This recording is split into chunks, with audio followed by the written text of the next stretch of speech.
ஆசையுடன் கேட்பவர்க்கு அள்ளித் தருபவன், அல்லல் துன்பம் துயரங்களை கிள்ளி எறிபவன், பாசத்தோடு யாவரையும் பார்க்கின்றவன், பாவங்களை பார்வையினால் மாய்க்கின்றவன்.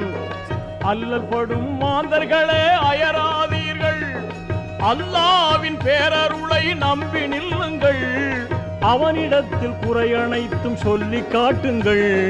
அன்பு நோக்கு தருகவென்று அழுது கேளுங்கள். இறைவனிடம் கையேந்துங்கள், அவன் இல்லை என்று சொல்லுவதில்லை.